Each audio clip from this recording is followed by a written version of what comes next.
देखो, पहले तो स्टैंडर्ड डेविएशन का थोड़ा बेसिक लॉजिक समझते हैं कि ये कहानी आई कहां से।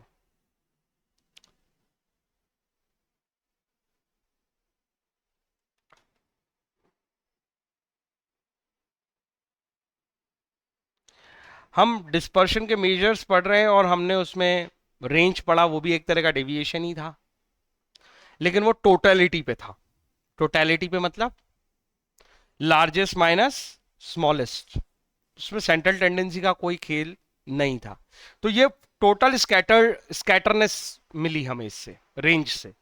ठीक है, क्वार्टाइल डेविएशन ने कोशिश की कि हम थोड़ा सेंट्रल वैल्यूज को बीच में लाएं, और इसीलिए उसने पोजिशनल पॉइंट्स पे रेंज निकाली, मतलब एक तरह से Q3 माइनस Q1 और उसका भी हाफ कर दिया डिवाइडेड बाय 2। ये दोनों बिल्कुल टोटल स्कैटरनेस पे खेलते हैं।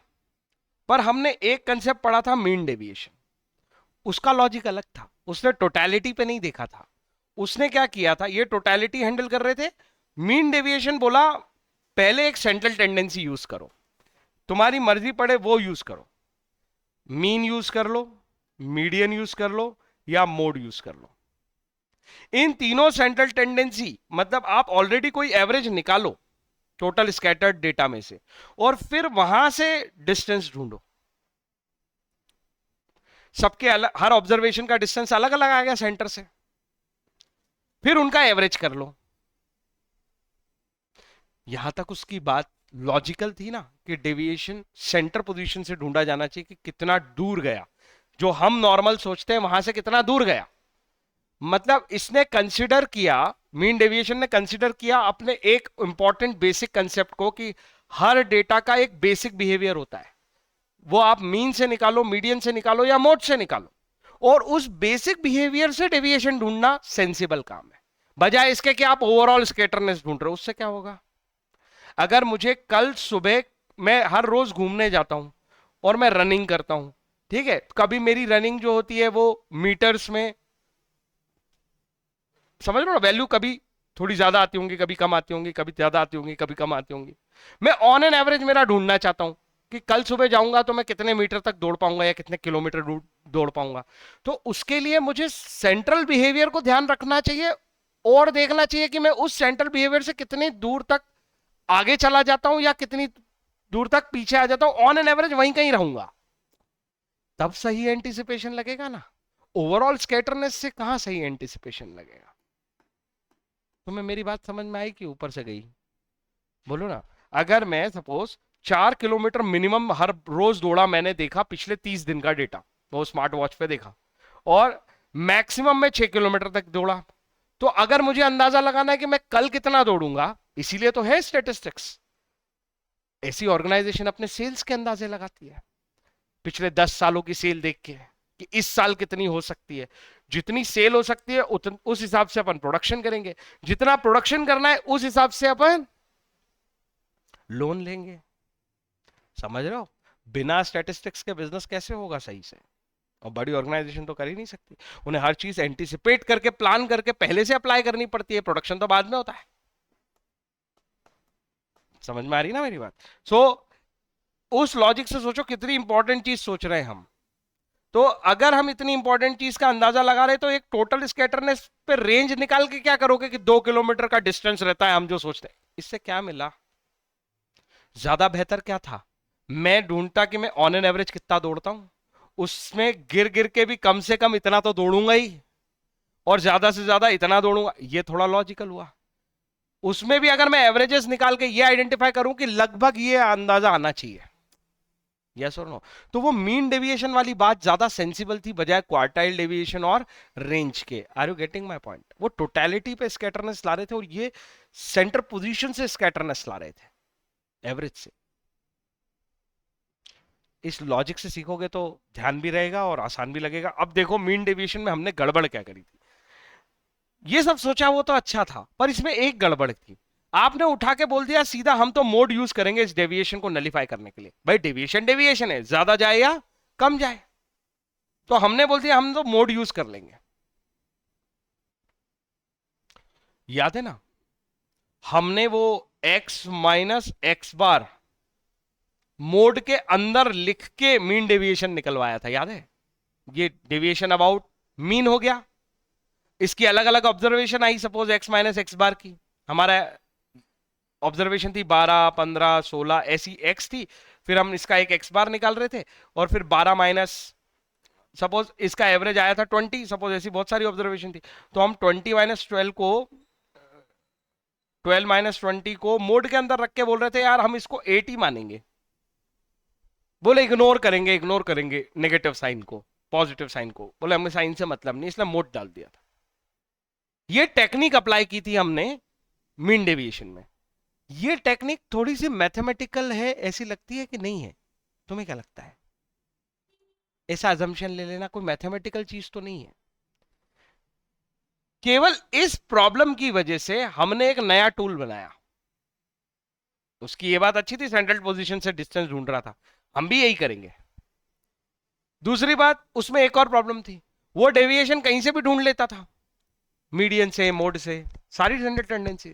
हमने कहा यार जब हम मैथमेटिकल अप्रोच अपनाना चाहते हैं डेविएशन पे पूरी तरह से, तो हम केवल और केवल मीन का इस्तेमाल कर सकते हैं और किसी का नहीं। डेविएशन ढूंढना है तो हमेशा किससे ढूंढो? मीन से। ये पर स्टैंडर्ड डेविएशन वालों ने कहा हम भी ये कंसेप्ट यूज करेंगे, पर तुमने क्या किया था, इसमें मोड लगा दिया था। बोले कि इग्नोर कर दो, ऐसे थोड़ी होता है। डेविएशन ही उठाएंगे, केवल मीन से उठाएंगे, क्योंकि पूरी तरह से मैथमेटिकल जाना है। और क्यों ना हम इसके ऊपर स्क्वायर लगा दें। अब बताओ अगर इसकी वैल्यू -2 है या 2 है, क्या फर्क पड़ता है? कुछ समझ में आया कि नहीं आया? अगर x माइनस एक्स बार की वैल्यू -2 आई तो भी ये क्या बनाएगा, और अगर ये x माइनस एक्स बार की वैल्यू +2 आई तो भी ये क्या बनाएगा? हो गया ना जो तुम चाह रहे थे कि भाई डेविएशन में साइन को हम इग्नोर करके चलेंगे, डेविएशन तो डेविएशन है। मोड लगाने की बजाय क्या करो, उसको स्क्वायर कर दो, बाद में रूट चढ़ा दो,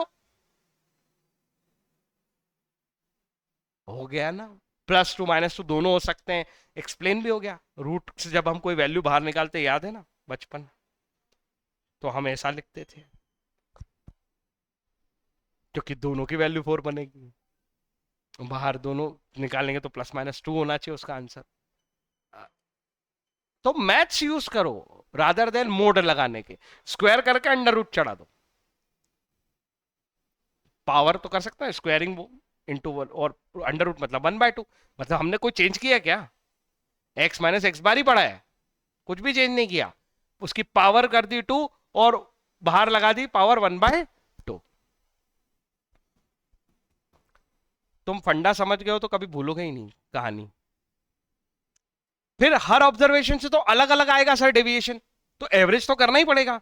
तो उन्होंने कहा हाँ करो ना एवरेज, x माइनस एक्स बार को स्क्वायर कर लो, डिवाइड में 2 कर लो, डिवाइड में n कर लो, हो गया ना एवरेज, और रूट चढ़ा लो।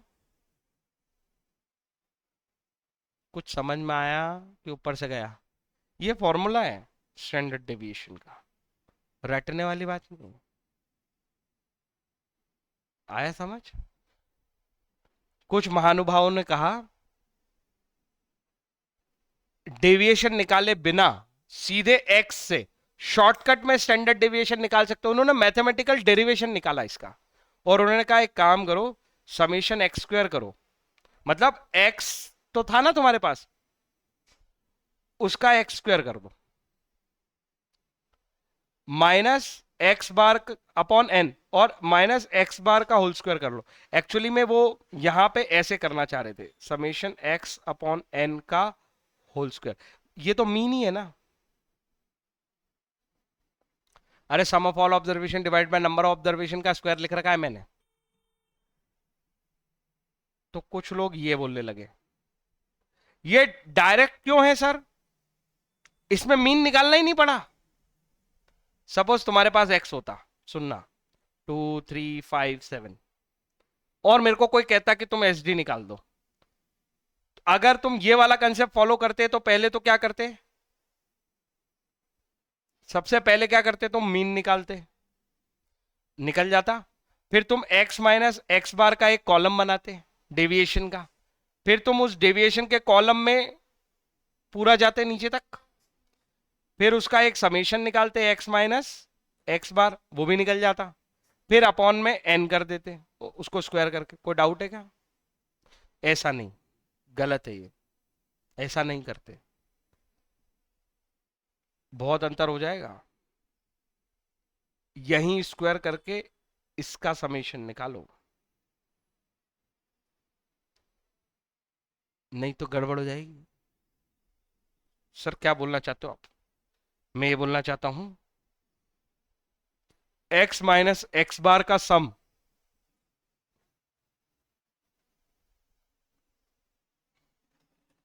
फिर तुम इसका स्क्वायर करोगे तो एक्चुअली ये आंसर आ चुका है, कोई वैल्यू है ये।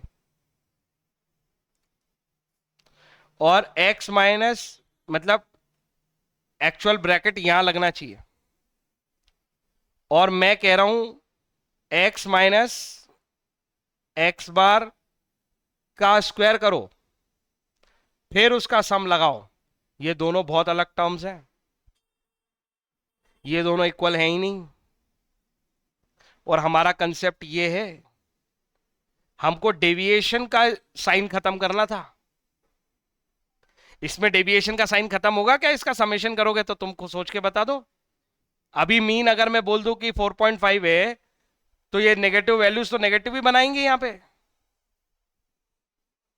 कितना बड़ा ब्लंडर हो जाएगा, कुछ समझ में आई बात? क्या बोलो, जो मेन रीजन था वो तो फेल हो गया कि मुझे डेविएशन में साइन इग्नोर करना है।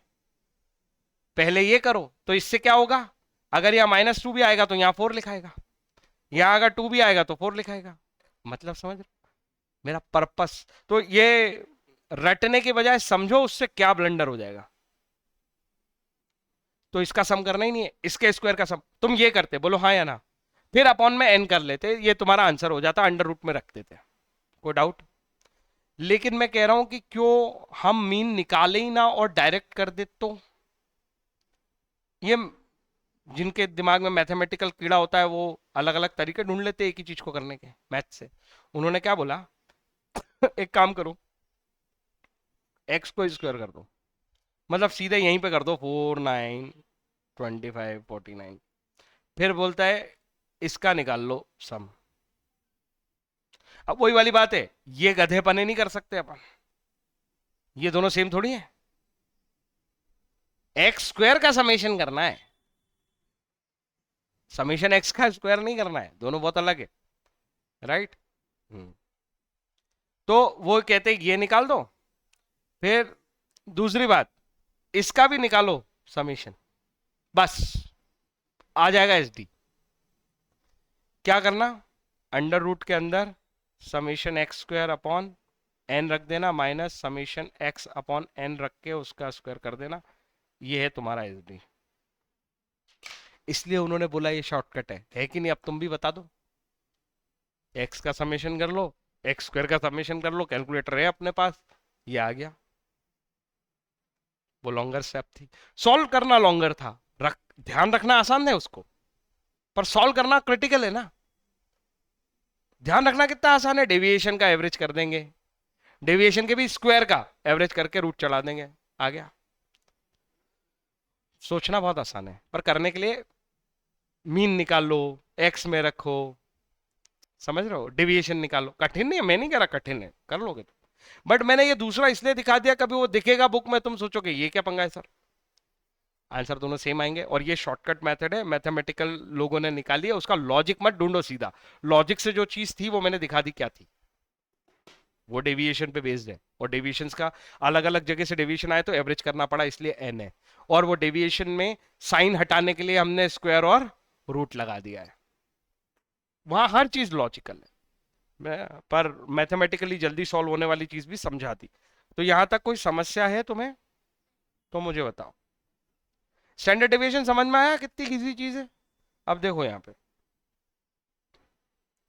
पता है तुमने ये यूज किया है बहुत बार, कोरिलेशन नाम का चैप्टर था, और उस कोरिलेशन का एक फॉर्मूला था जिसको तुम फॉर्मूला बोलते हो, मैं अभी सिखा दूंगा, वो भी फॉर्मूला नहीं। अभी तक कितने फॉर्मूले याद किए तुमने? फॉर्मूला क्या है? फॉर्मूला कुछ भी नहीं होता, कंसेप्ट होते हैं। कंसेप्ट बार बार अप्लाई करते जाओ, समझ में आएगा कंसेप्ट क्यों है और कैसे अप्लाई हुआ है। तुमने ऐसे कुछ पढ़ा था, covariance of x y, upon sigma x sigma y, ये r x y, Karl Pearson का फॉर्मूला था। उसमें ये दोनों एस डी थे, स्टैंडर्ड डेविएशन ऑफ एक्स और स्टैंडर्ड डेविएशन ऑफ वाई। और इतने बड़े वाले बेवकूफ हैं ये, हाँ ये इतने बेवकूफ हैं कौन, बुक्स वाले, तुम्हारे सिलेबस से शायद स्टैंडर्ड डेविएशन चैप्टर हटा दिया था और इस चैप्टर में उसको सॉल्व करा रहे थे। पहले था, कोई आया होगा समझदार, उसने बोला अरे बहुत बड़ा हो रहा है सिलेबस, एक काम करो स्टैंडर्ड डेविएशन उड़ा दो पर कोरिलेशन रहने दो। अरे कैसे समझेंगे बच्चे कोरिलेशन जब तक स्टैंडर्ड डेविएशन नहीं पता उनको, उसका लॉजिक नहीं पता है, पर क्या कह सकते हैं, ठीक जो भी है। अच्छा, डेटा अगर फ्रीक्वेंसी वाला हुआ तो समेशन एफएक्स वाला कंसेप्ट चलता है ना सम ऑफ ऑल ऑब्जर्वेशन में। अरे डेविएशन के लिए समेशन एफडी हो जाता है, ये वही लिखा है। अगर तुमने मेरी भाषा में समझी है बातें तो बहुत इजी है। मीन, डेविएशन का मीन निकालना हो और फ्रीक्वेंसी वाला डेटा हो, अरे ये क्या लिखा है, शॉर्टकट में बोलूं तो समेशन डी अपॉन एन लिखा है, बोलो हाँ या ना, डी स्क्वायर अपॉन रूट। और ये क्या लिखा है, ये समेशन एफ डी लिखा है। अरे डीवी छोड़ो, जिस ऑब्जर्वेशन हम डेविएशन की ऑब्जर्वेशन पे सॉल्व कर रहे हैं तो एवरेज तो वही आएगा ना, sum of all observation divided by number of observation. Deviation का एवरेज निकालना है तो डेविएशन का सम करना है, और क्या है। क्या ये नया फॉर्मूला बोल के याद करें अपन इसको, कुछ भी ऐसा फॉर्मूला नहीं है। यस और नो, वो डी स्क्वायर को एफ में मल्टीप्लाई कर लेना फ्रीक्वेंसी में तो सम ऑफ ऑल ऑब्जर्वेशन हो जाएगा, क्योंकि वो रिपीटेशन के साथ है ना डेविएशन। तो सम ऑफ ऑल ऑब्जर्वेशन तो तभी आएगा जब रिपीटेशन भी मल्टीप्लाई करें अपन उसमें, ठीक है। अरे ये तो अपन ने मीन में भी सीखा था, एफडी डैश करना पड़ेगा, शॉर्टकट यूज करनी है, स्टेप डेविएशन करनी है। सर ये तो ये ऐसे लिखा है, एक्स बार लिखा है, आप तो कह रहे थे ये आएगा समेशन एक्स अपॉन एन का स्क्वायर। क्या ये दोनों अलग अलग बातें, ये दोनों अलग अलग किसको दिख रही है, दिख रही है अलग अलग, ये अलग है ही नहीं, एक ही बात है। तो एक बार निकालने मत बैठ जाना उसको फॉर्मूला देख के, मतलब ही खत्म हो जाएगा इस मेथड को यूज करने का। इस मेथड का मजा ही ये था कि मीन निकाला ही नहीं, मीन को स्किप करके स्टैंडर्ड डेविएशन निकाल दिया केवल एक्स से। हम मीन ही निकाल देंगे तो मतलब क्या है, कुछ समझ में आया, ठीक।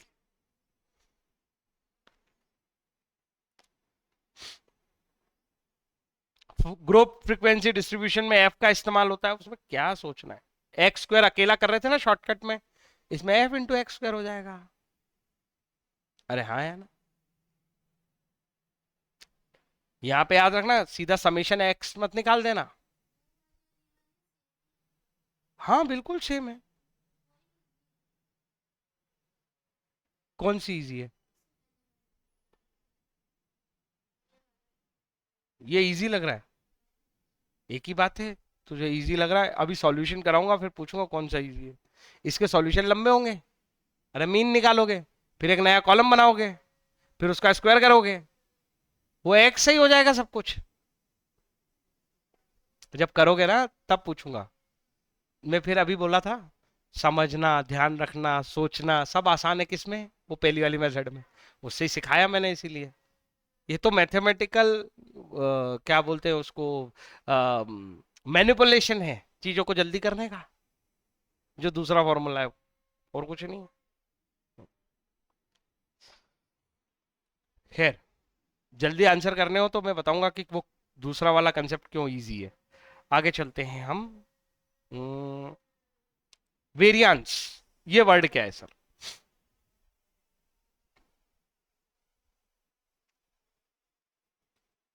अगर मैं ये रूट ना लगाऊं, सिंपल सी बात समझ लो, इस ये जो तुम बार बार फॉर्मूला लिख रहे हो ना, ये ऐसे समझ लो, चलो x माइनस एक्स बार का स्क्वायर अपॉन n, इस पे मैं रूट लगाता हूं। मैं कह रहा हूं मैं अगर रूट ना लगाऊं तो इसको मैं स्टैंडर्ड डेविएशन का स्क्वायर बोलूंगा, और इस टर्म को भी हम आइडेंटिफाई करते हैं, इसको हम वेरियांस बोलते हैं। वेरी करना, सेंटर पोजीशन से एक्चुअल डेटा कितना वेरी कर रहा है, उस शब्द से बना variance. Are you getting my point? Root नहीं लगाया, या स्टैंडर्ड डिवीजन का स्क्वायर निकाल दो, मतलब इसको इसको बिना रूट लगाए क्या बुलाऊंगा मैं, एसडी का स्क्वायर ही बुलाऊंगा ना, इसी को वेरियांस बोलते हैं। यही लिखा है देखो, variance is nothing but S का स्क्वायर, स्टैंडर्ड डिवीजन के लिए एस यूज कर रहा है। वैसे इसका एक साइन ये होता है आधा न, हिंदी में न लिखते हैं ना अपन, वैसा सिग्मा बोलते थे इसको। तुम्हारा भरोसा नहीं, तुम तो इसको भी सिग्मा बोलोगे। ये सिग्मा नहीं है, ये समेशन है। सिग्मा ये है, इसको बोलते हैं सिग्मा। ये है हमारा समेशन। और वो सिग्मा एस, सिग्मा एक्स, इसका मतलब है standard deviation of x observation. ये यूज होगा नोटेशन बार बार कहीं कहीं, तो कंफ्यूज मत होना।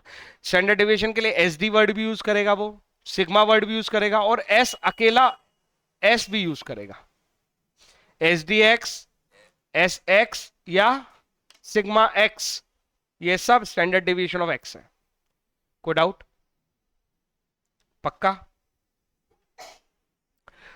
कोएफिशिएंट, मैंने कल ये सिखाते सिखाते बोला था, तुम्हें याद है? जितने डेविएशन है सबके कोएफिशिएंट निकाल सकते हो। Coefficient of range, coefficient of mean deviations, coefficient of quartile deviation, लेकिन कोएफिशिएंट ऑफ स्टैंडर्ड डेविएशन नाम की कोई चीज एग्जिस्ट ही नहीं करती। Not possible to calculate coefficient of standard deviation. थोड़ा हायर नॉलेज चाहिए पड़ेगा, सीए फाइनल वाइनल पे थोड़ा बहुत आएगा ये टच में, अभी ज्यादा लोड मत लो। ये समझ लो स्टैंडर्ड डेविएशन का कोएफिशिएंट नहीं होता, इसीलिए वेरिएशन को यूज करना पड़ता है। वेरिएंस कभी काम का नहीं है, केवल एक ही काम का है वेरिएंस, उसकी वजह से कोएफिशिएंट निकल पाता है।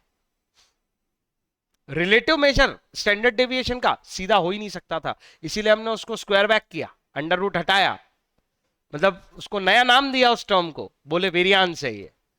और standard deviation sorry coefficient variance का निकाला जाता है। अब मजेदार देखो, कोएफिशिएंट ऑफ वेरिएंस में वेरिएंस यूज नहीं होता है, एसडी यूज होता है। एसडी अपॉन एम करोगे तो इसे कोएफिशिएंट ऑफ, इच्छा होती है बोलने की, क्या बोलते हैं हम इसे, पर वो स्टैंडर्ड डेविएशन का कोएफिशिएंट नहीं है, वो किसका कोएफिशिएंट है? यस। समझ में आई मेरी बात कि नहीं आई? इसको कोएफिशिएंट ऑफ वेरिएशन बोलते हैं। क्यों बोलते हैं, इसका एक लॉजिक है। एक्चुअल में अभी बाद में सीखोगे, एक परसेंटेज स्क्वायर में निकल जाता है वेरिएशन, लेकिन एक परसेंटेज एम का होता है, मतलब जैसे डेटा था परसेंटेज में, समझना। हाँ, तो वो जो वेरिएंस था वो स्क्वायर में निकल जाता है, और डिनोमिनेटर में अरिथमेटिक मीन परसेंटेज में, तो इस परसेंटेज से इस परसेंटेज का स्क्वायर कट हो जाता है, इसीलिए वो एच डी का कोफिशिएंट बच जाता है। अरे कुछ समझ में आया? ज्यादा थोड़ा वो डेटा के साथ थोड़ा समझाऊंगा कभी, अगर आ गया तुम्हारा एक ऐसा कोई क्वेश्चन सामने तो, बट वो लॉजिक बार बार यूज नहीं होगा तुम्हें, इसलिए वो तुम भूल जाओगे। बट मैंने तुम्हें एक अंदाजा बता दिया कि यहाँ पे क्या पंगा है ये एच डी को यूज करके, एच डी अपॉन एम है, पर एच डी अपॉन एम अगर परसेंटेज परसेंटेज भी काट देते तो बचता क्या, इसलिए उसको एक लेवल ऊपर ले गए, फिर काटा और बोला ये है कोफिशिएंट। ठीक है, आगे सीखोगे कभी डिटेल में, अभी तो इतना ही समझ लो कि कोफिशिएंट ऑफ स्टैंडर्ड डेविएशन बोलकर कोई कंसेप्ट नहीं होता, कोफिशिएंट ऑफ वेरिएंस होता है। इसीलिए वेरिएंस को ढूंढा गया और बोला गया कि स्टैंडर्ड डेविएशन का स्क्वायर कर दो, मतलब वो रूट हटा लो, परसेंटेज स्क्वायर में आंसर निकालो, और फिर अपन एम को डिवाइड करेंगे उससे, तब वो कैंसल आउट होगा, ये बनेगा कोफिशिएंट ऑफ वेरिएशन। लेकिन यूज होता है S D upon A M into 100। कुछ समझ में आया? आएगा आगे, और लोड मत लो ज्यादा, बस इतना समझ लो कि स्टैंडर्ड डेविएशन में कोई कठिन नहीं होता। लोग इसको बहुत बड़ा बना के रखते हैं कि अरे ये बहुत कठिन काम है। ये देखो एक्स लिखा है अपने सामने, कैसे टाइप का डेटा है, अनग्रुप, ग्रुप होता तो फ्रीक्वेंसी होती, अनग्रुप डेटा है। इसका वो बोल रहे हैं क्या निकाल दो, एच डी और coefficient of variation, H D upon mean कर देना, इंटू 100 कर देना, तो कोफिशिएंट ऑफ वेरिएशन आ जाएगा। वही एच डी निकाल के, कुछ नया नहीं करना है, नाम अजीब है बस उसका, कोफिशिएंट ऑफ एचडी नहीं है, बस इतना समझाने के लिए इतनी सब कहानी समझाई मैंने। खैर, 5 8 9 2 6, क्या इसे अरेंज करना है? अरे मीन स्टैंडर्ड डिवीजन मैथमेटिक्स में अरेंजमेंट का कोई लॉजिक नहीं, वो तो केवल पोजिशनल एवरेज में था, इसमें काय का अरेंजमेंट? ऐसे सोचा करो बार बार, है ना। स्टैंडर्ड डिवीजन तो प्योर मैथमेटिक्स पे जाने वाला है, वो इसीलिए केवल एक ही सेंट्रल टेंडेंसी यूज करता है, सारी नहीं करता, मीन यूज करता है, क्योंकि वो भी मैथमेटिकल थी और ये प्योर मैथ से बना है, इसीलिए ये मोड यूज नहीं करता।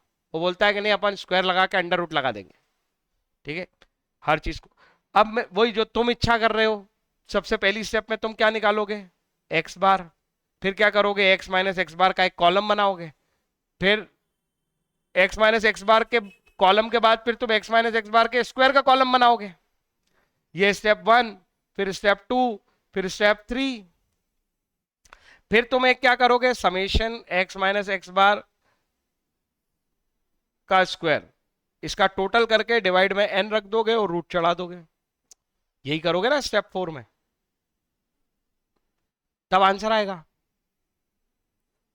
यहां पे शॉर्टकट लगाते तो क्या करते? एक्स का कॉलम तो दे ही रखा है, ये निकाल दिया अपन ने समेशन एक्स, इसका करा स्क्वायर, ये निकाल दिया अपन ने एक्स स्क्वायर, 2 स्टेप हुई, बस सीधा फॉर्मूला लगा दो। एन तो पता ही है, अंडर रूट के अंदर summation x square upon n, मतलब ये वाली वैल्यू 210 अपॉन एन। एन कितना है अपना? 1 2 3 4 5 माइनस समेशन एक्स, वो कितना है? 30 अपॉन 5, इसका स्क्वायर। अरे आया ना, इसको किस में चढ़ा दो? Under root. अब कैलकुलेटर एक बार चलाए और आंसर आ जाएगा अपना। कैसे चलाओगे कैलकुलेटर? बोलो वो। सबसे पहले इसको सॉल्व करो। 30 अपॉन 5, 6 आया कैलकुलेटर पे, 6, उसका स्क्वायर कर दो, इनटू इक्वल्स टू करने से स्क्वायर हो जाएगा। आया 36, उसको मेमोरी में डाल दो। फिर क्या करेंगे? कैलकुलेटर पे लिखेंगे 210 अपॉन 5। ये सीखो सीक्वेंस कैसे अपने आप दिमाग में सोचना चाहिए। इक्वल्स टू कितना आया ये? जो भी आया आया, माइनस मेमोरी रिकॉल। अब जो आंसर आया उसको अंडर रूट करना है, तो जो आंसर है उस पर वो अंडर रूट का साइन दिख रहा होगा, लगा दो, पावर 1/2 हो गई। आंसर आया? कहीं मिस हो गए तुम? क्या दिक्कत है? फिर से करो, जो मैं बोल रहा हूं उसको फॉलो करोगे तो होगा। तुम खुद देखो, उधर बोर्ड पे दिख रहा है, इस पे ध्यान दो बस। सबसे पहले मैं क्या करूंगा? 30 अपॉन 5 करा, इंटू इक्वल्स टू करने से क्या हो गया? वो हो गया 36। एम प्लस गया मेमोरी में। अब नई कहानी इधर से कर लो, 210 माइनस 5, 210 माइनस 5 बोलो, 210 अपॉन 5, कितनी वैल्यू आई? जो भी आई, माइनस मेमोरी रिकॉल कर दो, ये अंदर का तो सॉल्व हो गया। कितनी वैल्यू आई?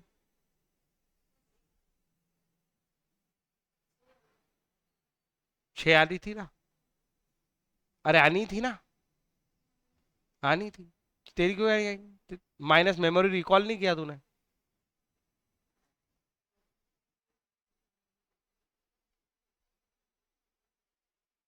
कल से मैं एक पैरेलल कैलकुलेटर लेके बोलूं बैठूंगा, फिर पूछता जाऊंगा हर स्टेप पे तुम्हारा क्या आ रहा है। आया? जो आया उस पर रूट लगा दो। कितनी वैल्यू आई? ये ना, और ये जो आंसर है इसको डिवाइड कर दो मीन से। मीन कितना था? 30 upon 5, that is 6। 2.45 divided by 6 कर दो, इंटू 100 कर दो, ये भी आ जाएगा।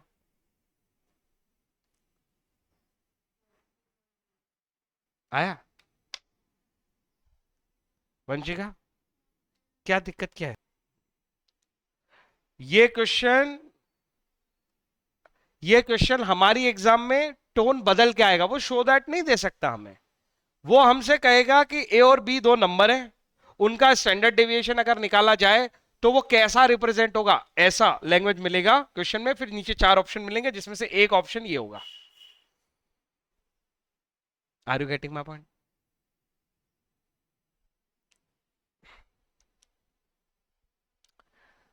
इसने जो शो दैट दिया है उसे समझ लेते हैं। तुम ऐसे सोच सकते हो उस समय पे, जैसे मैंने ये सोच के दिखाया। कोई भी दो नंबर लो, उसका आंसर ये है।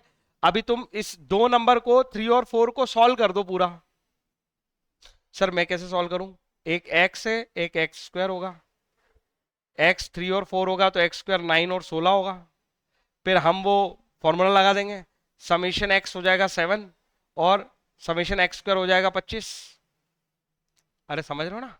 फिर अपन क्या करेंगे, हम वो फॉर्मूला लगा देंगे, तो समेशन एक्स स्क्वायर मतलब 25 upon 2 summation x square upon n minus 7 upon 2 का स्क्वायर।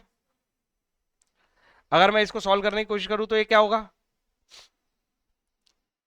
बोलो ना? 7 अपॉन 2 का स्क्वायर। कैलकुलेटर है तुम्हारे पास, तुम बैठे बैठे क्या सोचते हो? बैठ के सोचने लगते हो। रियल क्वेश्चन में तो ये अप्रोच भी अपना सकते हो, लेकिन शो दैट जैसा क्वेश्चन समझने के लिए सिर्फ उसकी अप्रोच समझ लो, ऐसा क्वेश्चन आना नहीं है तुम्हारी एग्जाम में। मैंने तुम्हें ट्रिक बता दी कि अगर सही में आएगा क्वेश्चन तो क्या करना है, ए और बी को दो नंबर लेना ऐसे ही छोटे से, और फटाक से सॉल्व करके देख लेना कि ऐसा हो रहा है तो कौन सा वाला आंसर दे रहा है। समझ गए ना? और आएगा क्वेश्चन तो मैं समझा दूंगा। ये देखो, उसने क्या किया, दो नंबर है तो एन तो यही रहेगा ना, और ऊपर डेविएशन है और उसका स्क्वायर है। सर रूट कहां गया? ये रहा रूट। अरे दिखा इधर है, स्क्वायर लिख लिया उसने। अरे स्क्वायरिंग बोथ साइड, मतलब ये वेरिएंस इक्वल्स टू लिख लिया। क्या दिक्कत है उसमें? ओ, याद दिला दिया करो। ठीक, इसमें कोई दिक्कत है क्या? पक्का? इसके नीचे की स्टेप इमेजिन कर पा रहे हो तो बताओ, तुम्हारा कॉमन सेंस इमेजिन कर पा रहा है तो बताओ। दो नंबर थे, दोनों से वेरिएंस थे। किसके वेरिएंस थे? मीन के वेरिएंस थे। तुम देख के बताओ क्या ये मीन लिखा है, हाँ या ना? और ये x माइनस एक्स बार, एक्स माइनस एक्स बार दो ही नंबर है तो दोनों को सम कर रखा है उसने, समेशन ही है ना। और स्क्वायर भी है। अरे डेविएशन को स्क्वायर करा था अपन ने। अगली स्टेप यही है ना, इसको डिटेल कर ले, अगर मैग्नीफाई करे तो यही था ना अंदर। अगर ए और बी की बात भी थी। ये पता है क्या किया इसके बाद इसने?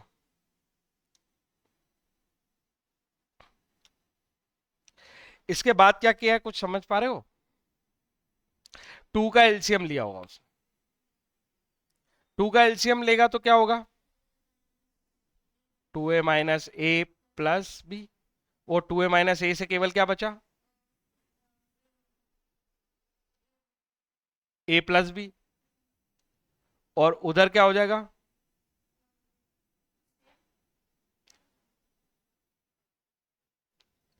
2b minus A minus B की प्लस बी।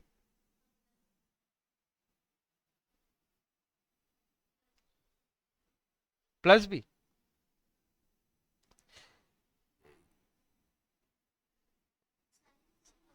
दोनों में कि एक में? अच्छा, यहां भेदभाव, यहां पे भी तो साइन चेंज करो फिर। ये करेगा तो यहां 3 हो जाएगा। नहीं होगा? उसने तो अगली स्टेप क्या लिख दी देखो जरा। क्या तुम ऐसा सोच पा रहे हो? कहां से आ गई है? ये बाहर का स्क्वायर है गधों। तो क्या किया उसने? अंदर ले गया स्क्वायर। स्क्वायर कहां ले गया? तभी तो ये 2 क्या बन गया? कुछ समझ में आया? न्यूमरेटर में भी स्क्वायर अंदर चला गया। न्यूमरेटर में स्क्वायर। अरे समझ में भी आ रहा है, ऊपर से जा रहा है। न्यूमरेटर स्क्वायर अंदर गया है, बस इतना समझ लो तो सब हो जाएगा सॉल्व। अगर ऐसा हो गया तो उसके बाद ये देखो जरा दोनों को। ये प्लस साइन के साथ है, क्या होगा इनका, दोनों का एलसीएम 4 है।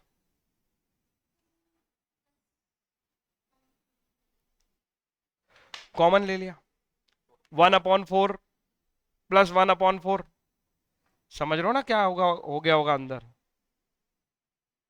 2/4 हो गया होगा, अपॉन का 2 तो इस 2 से कैंसिल हो गया होगा, इसीलिए केवल 4 बचा है। समझ गए, पक्का ना, केवल समझ लो उसको, खुद से कर लेना, कोई दिक्कत नहीं। और ये ऐसा क्वेश्चन होना आना भी नहीं, आ भी जाए तो ये टेक्निक तो कतई नहीं अपनाना है। कैलकुलेटर है, दो छोटे से नंबर अप्लाई करो, अभी पता चलेगा आंसर कौन सा दे रहा है। ठीक है, ठीक है, आगे चलते हैं।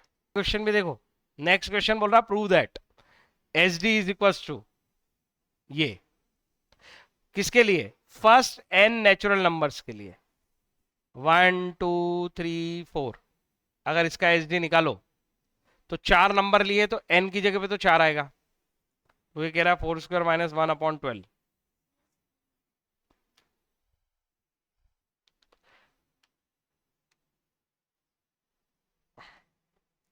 फिर से बोल देता हूं, अगला क्वेश्चन भी वो पिछले क्वेश्चन का भाई है, फिर बोल रहा हूं इन क्वेश्चन से परेशान नहीं होना, ना इनको ज्यादा टेंशन लेके देखना है।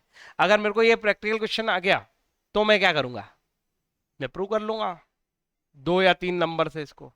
ये एन की जगह पे क्या रखूंगा मैं, फर्स्ट एन नेचुरल नंबर, अगर मैंने 3 नंबर ही लिए 1 2 3, तो ये इसी पे प्रूव कर देगा। तो जैसे एन की जगह पे तो 3² आएगा -1/12, इसका एक आंसर आएगा, 8/12 का रूट लगा लेना, समझ में आई बात। और जब इसका तुम एच डी निकालोगे ना तो वही आंसर आएगा, घर पे करके देख लेना, इस फालतूबाजी में जाने की जरूरत ही नहीं है तुमको। Are you getting my point, exam में भी आए तो यही करना है, ठीक है। समझाने को मैं समझा दूंगा, वो ये सब वही कर रखा है उसने, इसमें पता है किसके कंसेप्ट यूज हुए हैं, ये मीन की डेफिनेशन निकाली उसने। ये तुम्हें एपी याद है, एपी अरिथमेटिक प्रोग्रेशन नाम की एक चीज थी, ये एपी से बन गया n/n × n+1/2n। अरे सम ऑफ एन टर्म्स, कुछ याद आ रहा है हल्का हल्का। तो मैं वही कह रहा हूँ, बहुत सारे मैथ्स के इधर उधर कंसेप्ट, जबकि अपने पास 1 नंबर का क्वेश्चन है और अपने पास उसके पास टाइम लिमिट है अपनी उसको सॉल्व करने की, तो अननेसरी अपन इस गिवन पे नहीं जाएंगे, आ जाएगा उसका आसानी से आंसर। ये टेक्निक सोचो ना जो मैं समझा रहा हूं तुम्हें, 3 नंबर लो, उसमें एन की जगह पे 3 पुट कर दो, इसका जो आंसर आएगा, और वो 1 2 3 का तुम एच डी निकाल के देखो, ये दोनों मैच करेंगे। ठीक है, आने दो उस क्वेश्चन को, फिर देखते हैं, आगे चलो। Weight and number of students दिए हुए हैं, क्या पूछता है, find the H D of the following distribution. कुछ नहीं है, ग्रुप डेटा है, ग्रुप डेटा में एच डी निकालना है। कैसे निकालोगे, डायरेक्ट मेथड से निकालोगे तो, ये कंसेप्ट समझ में आ रहा है, डायरेक्ट मेथड से निकालोगे तो ये कंसेप्ट समझ में आ रहा है। उसने जानबूझ के देखो, पहले तो मिड वैल्यू निकाली, कोई दिक्कत, मिड वैल्यू हमारी एक्स हो गई, फिर उसने क्या किया, मिड वैल्यू बड़ी बड़ी थी तो उसने स्मॉल कर दिया उसको, x - 55 लगा के, फिर एफ डी लगा लिया। अब ये x - 55 लगा के उसने इसको छोटा किया, और एफ डी और एफ डी स्क्वायर दोनों निकाल दी। ठीक है, तुम्हें जिस मेथड से करना उस मेथड से करो, कोई दिक्कत नहीं, पर इसको प्रैक्टिस जरूर करना आज। प्रॉपर्टी ऑफ स्टैंडर्ड डेविएशन आखिरी टॉपिक है, अगर हैवी हो गया हो तो मैं इसे